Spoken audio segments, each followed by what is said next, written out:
Yes. My son-in-law called. He was playing golf this morning at 9:30. My daughter's been missing since this morning. She's 8 months pregnant. She took her dog for a walk in the park. The dog came home with just a leash on. So the dog came back without your daughter? Right. What is your name? My name is Ron. I'm her husband, Scott Peterson. His dog went over the park. What's your stepdaughter's name? Scott Peterson. No, your stepdaughter. Laci Peterson. Everybody sitting at home wants the answer to the same question. Did you murder your wife? No. I think not. And I absolutely nothing. Hi, my YouTube family and friends. Let's talk about an old case that soon will be a new case again, the Scott Peterson case. I want to start and do a quick recap of how Laci and Scott met, the case timeline, and what's currently going on with Scott's case. Most know this case. Laci Peterson, 8 months pregnant at the time, goes missing on Christmas Eve 2002. Laci and the baby Connor is what they named their baby boy. Laci and Connor's bodies washed up on the San Francisco Bay on April the 13th and the 14th of 2003. So let's go ahead and get started.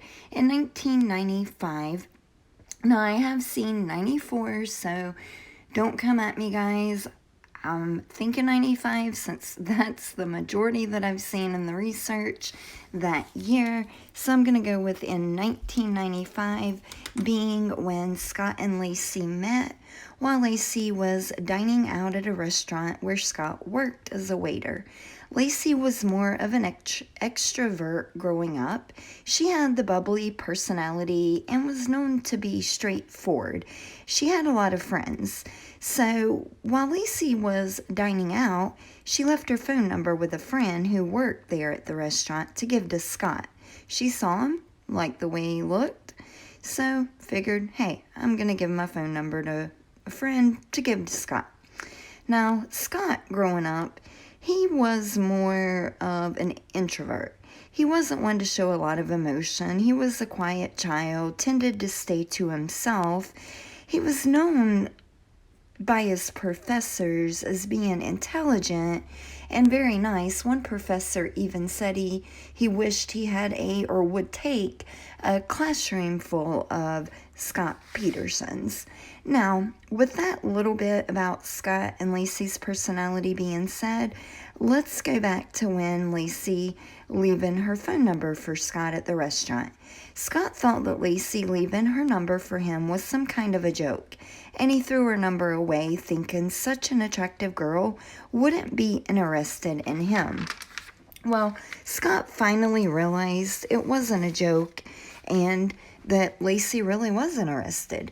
So they went on their first date. Scott took Laci deep sea fishing. Well, unfortunately, I guess they didn't really speak much about that first date because the date was awful for Laci. She ended up getting seasick. So again, needless to say, first date didn't go so well. But we're going to fast forward to August 1997. That's when Laci and Scott married. Around May 2002, Laci announced that she was pregnant with baby Connor. They had tried a few years and were about to give up and do some fertility treatments, and then she ended up becoming pregnant. Her due date was February of 2003. Well, on 12/24/2002, 8-month pregnant Laci goes missing. Laci went missing on Christmas Eve 2002 in Modesto, California. Laci worked as a substitute teacher and Scott was working as a fertilizer salesman. Scott says that Laci woke up that morning about 7 a.m. and that he woke up about 8:30 a.m. Scott said as he was getting dressed, Laci told him her plans for the day, which were walking the dog Mackenzie, going to the store, and baking a French toast dish, some kind of special dish. It took about 7 to 8 hours. The dish, it was mostly sitting in the refrigerator, I guess chilling for that long, but about a 7-8 hour dish, and they did find the recipe on the counter. Well, Scott's original plans were to play golf that day, but Scott said it was too cold, so he decided to take his new 14-foot aluminum boat out to Berkeley Marina. Well, before he went fishing, he had to stop at his warehouse. He was at the warehouse less than an hour. He had to get his boat hooked up. Scott left the warehouse around 11:18 a.m. and he headed to Berkeley Marina. He said that took him about an hour and a half. He made a boat launch ticket purchase at about 12:54 p.m. Scott then launched his boat and was out between approximately 1 to 2:15 p.m. He trolled a bit and decided he wanted to head back to the marina because he was getting wet. Scott said when he left, he tried calling Laci at home, and on her cell phone, he left a message. And we do know that he did leave a message. We heard that later on when the trial came up. So, obviously, Laci did not answer. At 4:15 p.m., Scott arrived back to the warehouse where he unhooked his boat. Scott then left and arrived home between 4:30 and 4:45 p.m. Scott entered through the side gate and he finds their dog Mackenzie with its leash on. Laci's car was in the driveway, her purse in the house, but there was no Laci. Scott said that he assumed Laci was at her mom's house and that her mom picked her up to prepare for Christmas Eve dinner. So, Scott poured himself some milk and he had some pizza with his milk. He took a shower to get the damp clothes off and he threw those damp clothes in the wash. After a shower, he listened to the messages. Ron, Laci's stepdad, had left a message asking them to bring whipped cream when they came. That message prompted Scott to call Laci's stepdad and mom at about 5:17 p.m. Scott called and asked if Laci was there. Laci was not. Scott told Laci's mom that Laci's car was there at the house, but that Laci wasn't home. Sharon, Laci's mom, asked if their dog was there, and then Scott remembered the leash being on the dog. So around 5:20 p.m., the search for Laci began. Scott began knocking on neighbors' doors and calling friends. Scott also went to the park with their dog Mackenzie, while Laci's parents began calling hospitals. Ron, Laci's stepdad, called 911, and that was around 5:47 p.m., and that's the call that I played for you guys at the beginning. Now, let me tell you a few things to keep in mind. Remember I mentioned Scott and Laci's dog, how Mackenzie was in their backyard with the leash on. Well, a neighbor had placed their dog in the backyard after seeing the dog roaming the neighborhood with its leash on. Once he calls his mother-in-law, he remembers the leash being on the dog. Also, remember I mentioned that Scott was initially going to go golfing? Scott had mentioned he was going golfing to his in-laws the day before, but said he changed his mind because, remember, it was too cold, so he decided to fish. But that's not all.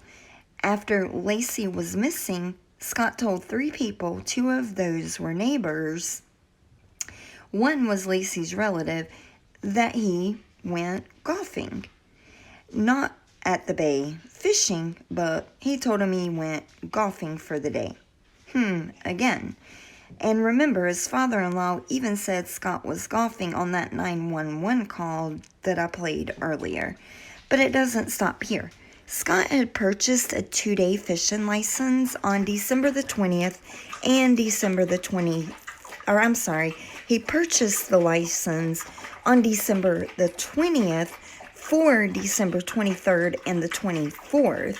So if he had originally planned to golf like he told everyone, and he didn't realize he was going to go fishing until that day, then why buy that 2-day fishing license?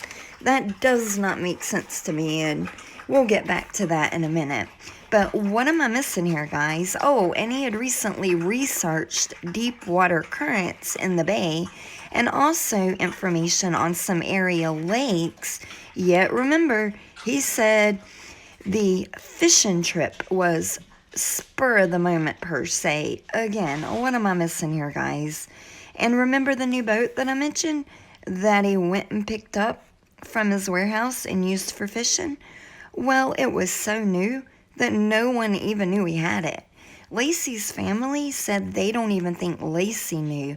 Not only that, but the boat was unregistered and paid for by cash. Now, to be fair, several people said Scott was known for these types of sporadic purchases, and it wasn't unusual for him to do something like that.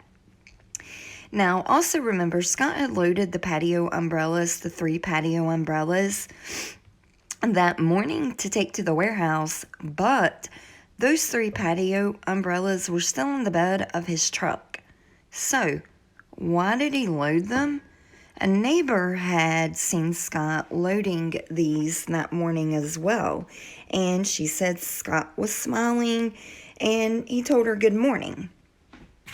Now, let's move on to the search and the investigation. Scott Peterson was a suspect early on. He first met Modesto police in a nearby park where Laci walked her dog. Police kept giving him tests to gauge his reaction. He failed most of these tests. When he was interviewed by police that first night, he refused a polygraph. Now, actually, he did say at first he was going to take one, and then he refuted. No, I'm not going to take one. And then he continued to refuse one. Scott seemed unconcerned about his missing wife.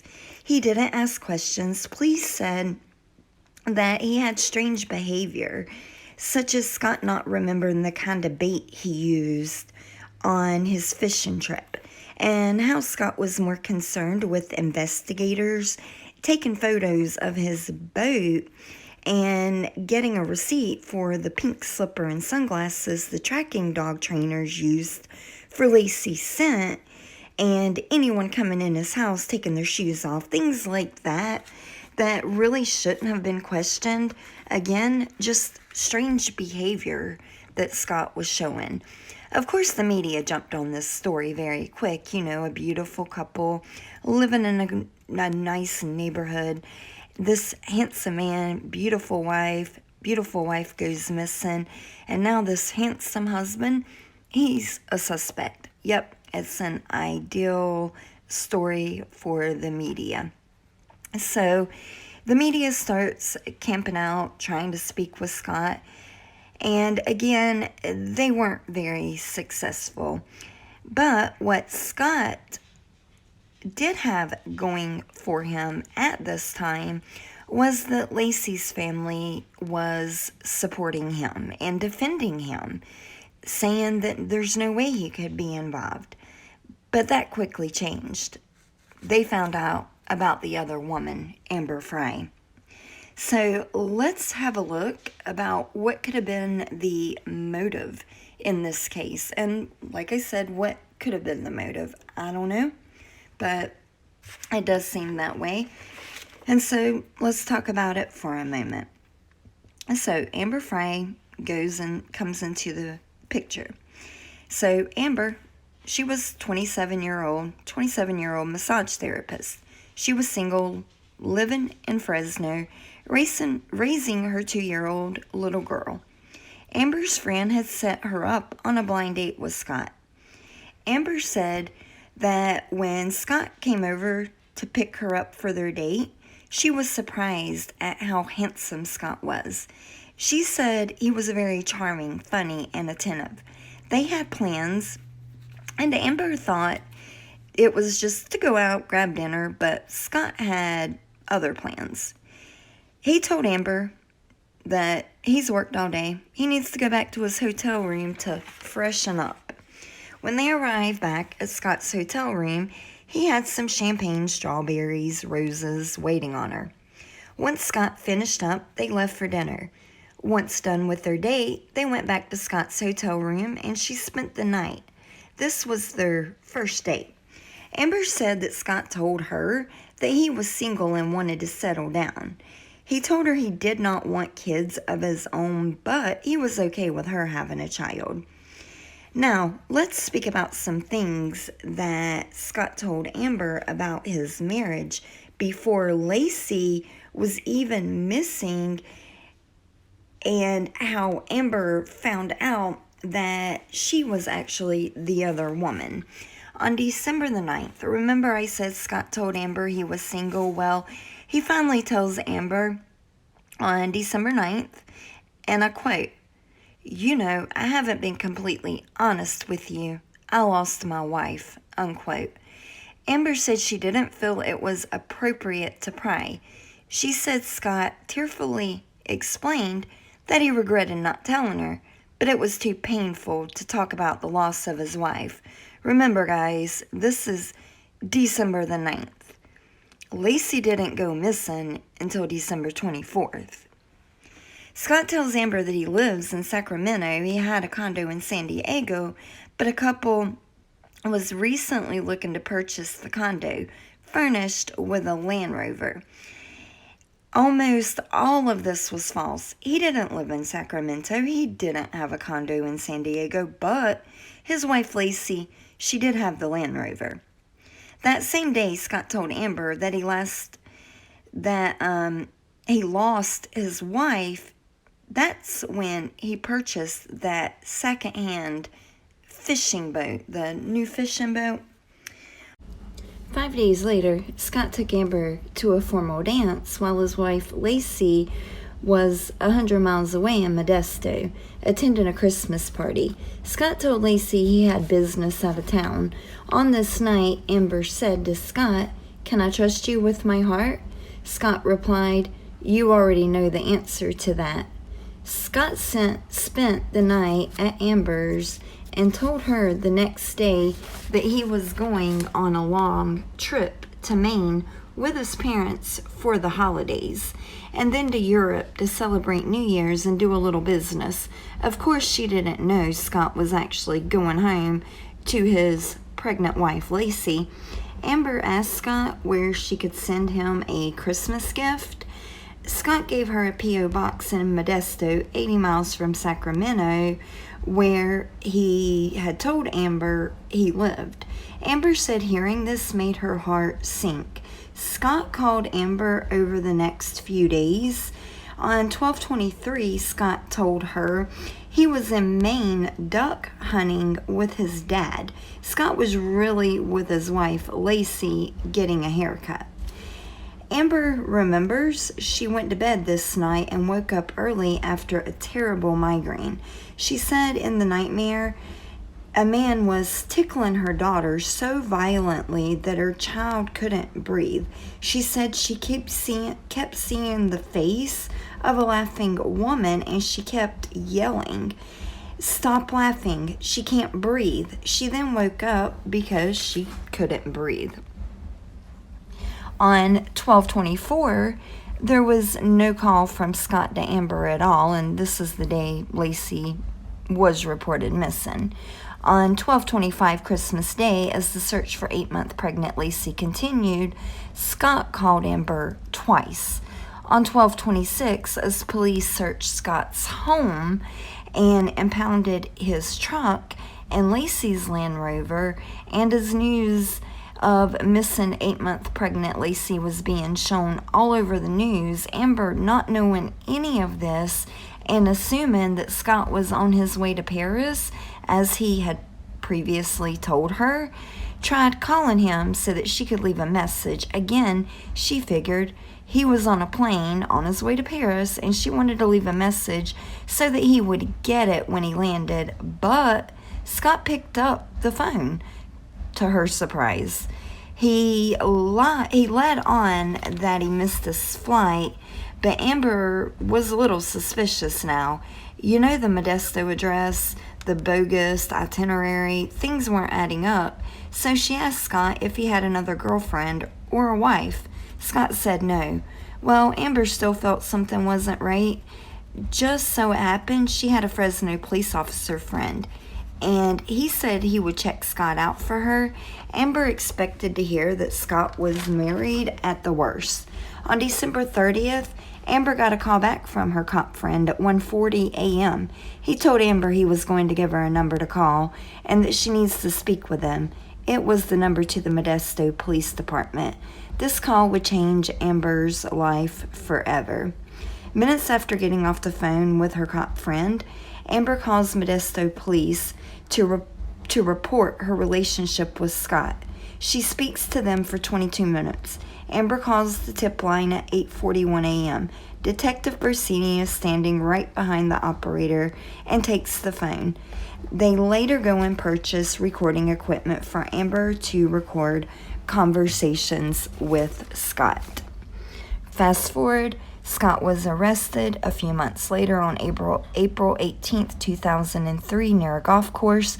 Scott told police he was meeting his father and his brother for a game of golf, but what made this scene a bit odd is Scott had dyed his naturally dark brown hair to blonde, and his car was packed with miscellaneous items, some Viagra tablets, survival gear, clothing, 4 cellular phones, camping gear, and his brother's driver's license and his own.